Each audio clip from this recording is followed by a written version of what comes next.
you saying, would you tell UT, good luck, we're going to give you what we've been giving you, but we can't give you more because we're going to concentrate on K through 12. If you had to pick and choose, which would it Well, be? in some ways, you're setting up a lot of choices of in your isolating environment. You're saying choose between this one and that one. When there's a whole, the state budget, the $29 billion state budget has a realm of possibilities and things to go into. So I'm not certain that the choices you're setting up are really fair ones. Okay, I think Governor Bredesen has been pretty clear in saying K-12 is going to be his priority, and he's going to hold that money kind of sacrosanct. And higher ed has taken some hits. Now, I know the stimulus plan is going to give them $185 million back for each of the next 2 years. I do think if you're saying you've got to pick one or the other, that I think keeping a focus on our K-12 because we need to improve that so much is really important.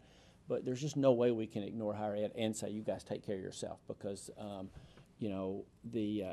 we won't have the kind of state we want to have unless we have a higher ed system that speaks to that. Okay. Next topic, illegal immigration.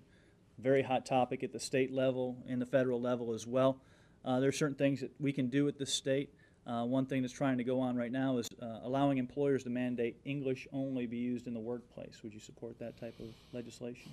Well, you're saying allowing employers to use English only? Allowing an employer to mandate that English only be spoken in the workplace. Well, I mean, in the end, I think employers should get to choose, what the requirements of their job are, okay?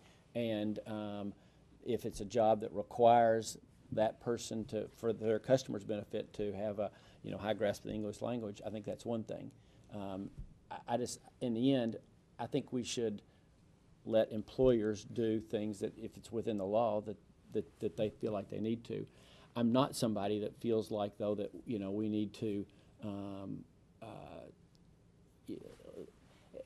once every quarter I'm at a naturalization ceremony where all the immigrants who have gone through the process and legally are becoming citizens, and it's one of the most moving things I do as mayor, because you see these folks who've worked so hard to get here, and they all have had to learn enough English so that they can pass the test, and that's a good thing. There's different degrees. Some of them are fluent, some of them are still struggling, but those who have gone through the process to become a citizen, even though they might still be struggling, I would hate to do something to clamp down their enthusiasm as new citizens. Okay, you talk about people taking tests and learning English. A lot of people believe we should have the driver's license test in English only. People say it's a safety issue, being able to read the signs. Other people say, well, it could discourage out-of-country businesses from coming in here in the first place. Would you support driver's license test in English only? Well, I think you have to have the minimum ability to comprehend, highway signs, because obviously that's how you're being directed everywhere. So I do think there's a minimum level of English comprehension you need to have to understand the laws of the highway. Okay. A lot of people believe that we should mandate businesses have to match a name, make it match the social security number of an employee previous to their hiring a person. Right now, they sign up, they start the job, and it could be up to a year before they get it back, get the information back. There are newer ways that you can, with the E-Verify system, you can turn it in overnight and find out the information. A lot of people say that's too high a bar for the businesses. I don't think that's too high a bar for businesses. I mean, I think that's one of the things that business, should be able to do up front. I mean, if you look at the things, illegal immigration is a huge issue. Obviously, the first job is to protect the borders, but then once we're here within the state, one of the things we need to do is to make certain that all of our employees are legal employees. So I think expecting employers to do that in a prompt manner is not unreasonable. Photo identification for voting or registering to vote, you okay with those? I think photo ID is a good idea. I mean, just here's who I say I am. Okay. Life issues, very important issues. Conservative voters, when do you feel life begins? Conception. Okay. A lot of people have problems with judges being activist judges. We had Planned Parenthood versus Sundquist, a very controversial thing that really moved back a lot of life issues and life laws. Right now we're having questions about popularly elected judges, where people can have contested elections. Right. Do you support contested elections, or do you approve of the appointment process? I actually think that the appointment process is the right one. I don't think we should go to, I mean, I'm in the middle of a statewide campaign right now. I don't think we want our judges to do that, quite frankly. I don't think it's the amount of money they'd have to raise. I just don't think it's the right process. Now, that being said, how those folks get nominated, or not nominated, but how they get, how the list comes to the governor, or the whole approval process, I think needs to be changed. Okay. But I would not be for the popular statewide election of judges. I think once it went there, I think you'd see everybody from various interest groups and everybody funding those judges, and I'm not sure we'd like the result. Okay. Governor sets the budget. One of the key points of contention for a lot of pro-life people is that Planned Parenthood has been getting money for years. They're saying it's for other things. They don't use it for abortion at all. But a lot of people say, yes, but by funding Planned Parenthood, you're allowing them to spend more money on abortion. Would you defund Planned Parenthood? Well, as part of your budget? Yeah, I actually didn't know they were in the budget, so you just told me something I didn't know. So they'd have to prove to me that there's totally a separate function there, that one's not impacting the other. But you would be okay with them getting funds as long as they are like not I said, using no, it directly for abortion? I didn't know until 20 seconds ago that they got funds. So I'd have to, any question like that, you got to understand the context and the history, and I'd want to go back and look and see, well, what are they using that money for? If they didn't have that money, would they use it for other things? Mm-hmm. Would they use other things for that? Okay. The environment, hot button issue. A lot of people right now. The bottle bill is coming. A lot of people push the bottle bill, believe in the bottle bill, which is a nickel deposit in all soda cans and bottles. Do you support the bottle bill?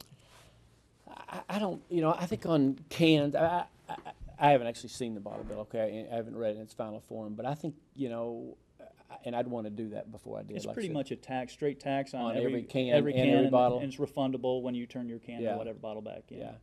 I think now there's enough incentive. I mean, one of the things we're working hard on in the city is a new recycling program where folks might actually get some money back from that. I'd rather incentivize it the other way. Rather than tax you for it, I'd rather give you an incentive for recycling it. Mountaintop mining, mountaintop removal. Some people say we need it to get the coal. That puts a lot of jobs in rural counties. A lot of people say you're destroying the beauty of our nature. And I'm going to actually meet with some folks on both sides of that issue here in the next 2 weeks. I would be very cautious about what pure mountaintop removal. Now, again, everybody's going to talk about, well, define what that means to me, but I think we have to be very cautious on that. Okay. Final couple minutes, just want you to talk about what you really see as your agenda, what you want to push, how you are going to push those ideas forward, and what is your top goal? I think like I said, I talked to you when we started about the whole, what I thought was the three biggest challenges for the state: budget, jobs, and education. Here's the thing that the more I'm doing this, there's an incredible connection between all those. Okay, jobs. Okay, right now when we are out recruiting to bring jobs into the state, we hardly ever lose them because of our work ethic, because we have a good work ethic. We don't. We have a right to work state, so that's attractive. We have no income tax at state, that's attractive. Where we do lose them at times is people feel like that our workforce is skilled enough for the jobs that they need. Okay, so that's where jobs and education connect back. Education and the budget connect back in this way, and I'm sure you're familiar with this. Right now, TennCare is about 25% of the state budget, okay, overall. Well, if you don't graduate from high school, there's a 60% chance you end up on TennCare, okay, 60%. Well, the better we educate our population, the healthier they are, the less burden that they are to everything from TennCare to other areas of the state. There's an incredible connection between all three of those. In the end, the reason I decided to run was this. I think it matters to have had bottom line responsibilities. Being mayor is a great training for being governor. I mean, in the end, you got to have a budget that works, and you can't just come and say, I like this, I don't like that. You got to come say, here's how I'm going to solve the problem, and I've loved having the opportunity to do that. Okay. Since we got an extra minute here, I'll try to. You talked about right to work state and things along those lines. There's a push to remove the living wage in some places and make it so it's pretty much a free market. If governments want to do it, fine, but they can't mandate what private businesses. Would you be all right with? Yeah, removing when that I ran wage? for mayor the first time, that was actually 6 years ago. That was actually a critical issue, and I said at the time that I wasn't for a living wage then.